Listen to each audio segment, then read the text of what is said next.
On va changer de continent, à présent direction les États-Unis. Salariés le jour, SDF la nuit. C'est un phénomène qui prend de l'ampleur dans certaines régions du pays, là où l'économie est la plus dynamique, le taux de chômage très bas, les loyers sont de moins en moins accessibles pour ceux qu'on appelle les travailleurs pauvres. Résultat, ils sont de plus en plus nombreux à dormir dans leur voiture après leur journée de travail. C'est notre focus aujourd'hui, les signés de nos confrères de France 2, Jacques Cardoz et Thomas Donzel. À la nuit tombée, ces véhicules apparaissent comme des ombres. On ne soupçonne pas qu'ils appartiennent à une nouvelle catégorie de la population. Ceux qui vivent là sont sans adresse mais pas sans abri. Leur abri, c'est leur véhicule. 40% d'entre eux ont un emploi, une proportion qui augmente chaque année. Parmi eux, nous rencontrons Danielle, 46 ans, et sa fille qui, elle, n'a pas souhaité nous parler parce qu'elle a honte de la situation. Pendant que sa fille occupe le siège avant, Danielle, elle, se repose sur une planche et un matelas à l'arrière. Ce n'est pas trop dur de vivre comme ça? Si, spécialement à mon âge. Combien je gagne par mois? 2000 $. Et non, ce n'est pas suffisant pour louer une chambre. Une couette, une petite table des vêtements. Danielle a vite fait de transformer son intérieur. Employée de bureau à mi-temps, elle fait partie de ces salariés pauvres qui, malgré tout, gagnent trop pour percevoir des aides. Pour s'en sortir, elle préfère investir ses maigres revenus dans de nouvelles études et économiser sur son logement. Le choix qui m'était offert était de rester sur la brèche en permanence, ou bien de reprendre des études, de décrocher un diplôme et d'élargir mes possibilités avec un meilleur salaire et un meilleur emploi plus stable. En fait, Danielle a longtemps été comptable, mais en 2012, elle a perdu un emploi stable. Depuis 5 ans, elle est constamment sur la route. Elle fait partie de cette nouvelle catégorie de la population, aux États-Unis, qui vit en marge sans réellement être une marginale. Si vous me croisiez dans la rue, vous pourriez dire que je suis sans domicile? Non, je suis propre, je me douche, je travaille, je vais à l'école, je m'occupe de ma fille et je prends soin de moi du mieux que je peux. C'est juste que je vis dans une voiture.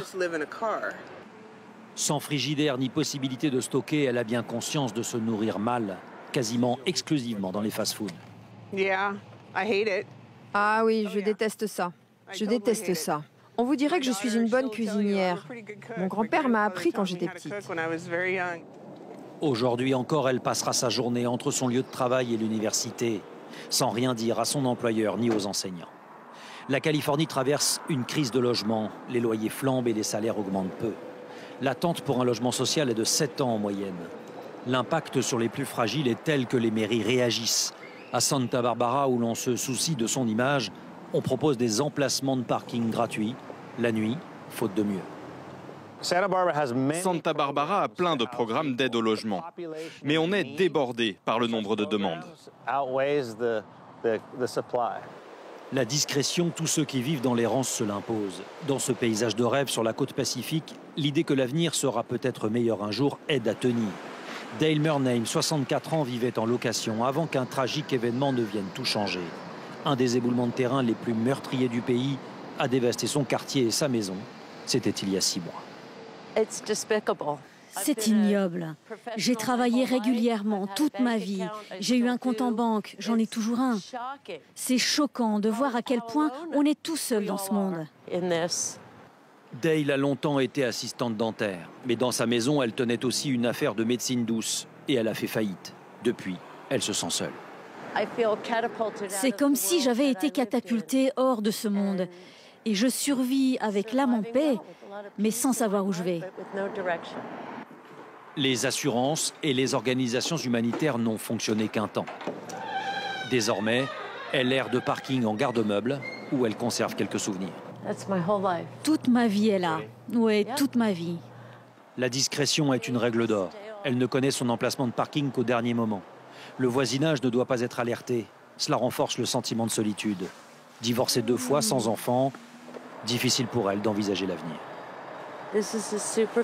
Voilà mon lit très confortable, je ne me plains pas. C'est devenu ma maison ici. Je ne sais pas ce que sera mon avenir. Quand je pense à l'idée de redémarrer mon petit cabinet médical, je me sens très motivée. Quand je pense à l'idée de retrouver une petite maison un jour, ça me rend heureuse, mais je n'en suis pas là. 30% de ces sans domicile fixe ont plus de 50 ans. En principe, aux États-Unis, il est interdit de dormir dans son véhicule, comme on le voit ici. Mais le triste succès de ce programme d'aide est en train de faire des émules dans d'autres villes.